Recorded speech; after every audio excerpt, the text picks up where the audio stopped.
আসসালামু আলাইকুম। আজকের টপিকসটা খুব ইন্টারেস্টিং। সরিষা ইলিশ, তাও আবার সহজ প্রসেসে।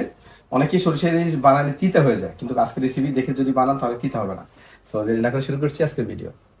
এখানে আমি 1.5 কাপ পেঁয়াজ নিয়েছি।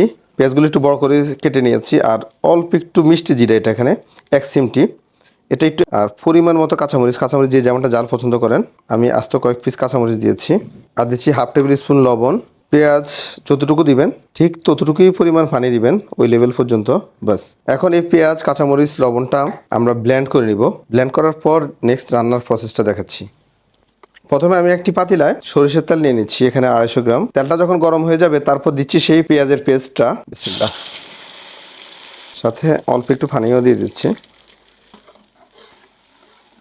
এখন পেঁয়াজটা কিন্তু ভালো করে একটু ভুনে নিতে হবে, তা নাহলে পেঁয়াজের যে কাঁচা গন্ধ আছে সেই গন্ধটা মাছের গ্রেভিতে থেকে যাবে। অবশ্যই 2 থেকে 3 মিনিট একটু ভালো করে ভুনে নেবেন। এই যে দেখেন গ্রেভিটা উতরাচ্ছে, আর পেঁয়াজের কিন্তু এখনো কাঁচা গন্ধ আছে। হালকা আস্তে আস্তে স্লো আছে আপনার পেঁয়াজটা ভুনতে হবে। এর ভিতরে আমি হালকা কিছু মশলা দেবো।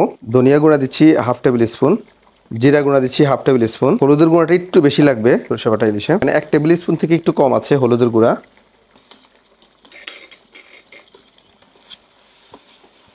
আর এখন দেবো আমি কাসুন্দি। অনেকে বলেন যে কাসুন্দি কেন সরিষার ইলিশে? সরিষার ইলিশে কাসুন্দিটা হচ্ছে একদম শর্টকাট ওয়ে। 1/2 কাপ, আরও 1/2 কাপ, অর্থাৎ 1 কাপ পরিমাণ দিয়েছি। এই যে দেখেন গ্রেভি অলরেডি ঘন হয়ে গেছে। আরও 1/2 টেবিল স্পুনের মতো লবণ দিয়েছি। লবণটা পরিমাণ মতো দিবেন। যখন আপনার গ্রেভিটা পারফেক্টে চলে আসবে তারপর আমি আবার পানি অ্যাড করতেছি। এখানে পানি দিয়েছি 200 ml এর মতো। গ্রেভিটা একটু পাতলা করে নিচ্ছি। তারপর দিচ্ছি আস্ত কিছু কাঁচামরিচ। তারপর ইলিশ মাছ ছাড়তেছি আমি, বিসমিল্লাহ। ইলিশ মাছ 3 পিস নিয়েছি। ইলিশ মাছগুলো ভালো করে ওয়াশ করে নেবেন। তবে ইলিশ মাছের জন্য একটা স্পেশাল টিপস হচ্ছে, ইলিশ মাছ আঁশ ফালানোর পরে কাটার আগে ওয়াশ করবেন 2 বার, তারপরে কাটার পরে ওয়াশ করবেন 1 বার। তাহলে ইলিশ মাছের যে গ্রানটা আছে সেই গ্রানটা নষ্ট হবে না। এই যে দেখেন গ্রেভি কিন্তু অনেক বেশি, আর এই ইলিশ মাছের ঝোলটাই মূলত টেস্ট। এই যে মাছটা দেওয়ার পর প্রথম 1 মিনিটের ভিতরে মাছটা নাড়াতে পারবেন, এরপর আর নাড়ানো যাবে না, ভেঙে যাবে। একটা খানের ভিতরে একটা ঢুকে গেছে, ও শিট, দেখছেন নরম হয়ে গেছে। কারণ মাছটা যখনই গরম পানিতে পায় ইলিশ মাছ তখনই নরম হয়ে যায়। এজন্য 1 মিনিট পরে আর নাড়ানো যাবে না, জাস্ট একটু গ্রেভিতে একটু এভাবে ছুবিয়ে দিবেন, তারপর আপনার কাজ শেষ। এখন চুলার আঁচ কম করে একদম জাস্ট ডিম করে 10 থেকে 15 মিনিট রাখবেন। তবে সেটা নির্ভর করে গ্রেভির উপরে। গ্রেভি যদি বেশি থাকে তাহলে একটু সময় বেশি লাগতে পারে। তবে এর মাঝখানে যদি আপনার কোনোভাবে মনে হয় যেন নিচে লেগে যাচ্ছে, চামচ দিয়ে নাড়ানো যাবে না। চামচ দিয়ে নাড়ানো যাবে না। সেটা কি করবেন, এইভাবে একটা ডাস্টার নেবেন, ডাস্টার নিয়ে এই যে এইভাবে নাড়া দিবেন। হ্যাঁ, চামচ দিয়ে নাড়াতে গেলে সেটা কিন্তু নষ্ট হয়ে যাবে।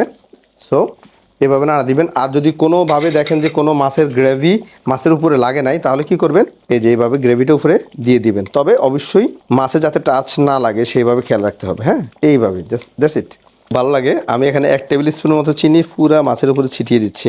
এটা কিছুই করতে হবে না, কারণ এই গ্রেভিটা হালকা একটু মানে মিষ্টি বোঝা যাবে না, হালকা একটু টেস্টটা বুস্ট করবে। So that's it. আমার এই রান্নার প্রসেসের কাজ শেষ। এখন শুধু জাস্ট ওয়েট করতেছি মাছটা একটু সিদ্ধ হওয়ার জন্য, আর কিছুই না। যে দেখেন 10 মিনিট পর আমি দেখাচ্ছি রেজাল্টটা। গ্রেভিটা এমন হয়েছে, আর এটা নাড়ানো যাবে না। ব্যাস, আপনার যখন দেখবেন যে মাছের তেলগুলো বেশি আসছে তখনই মনে করবেন যে আপনার রান্নাটা হয়ে গেছে। সো আজকে আমি আর ট্রাই করে দেখালাম না, এটা এই প্রসেসে রান্না করবেন। আজকের ভিডিও পর্যন্তই, দেখা হবে পরবর্তী ভিডিওতে।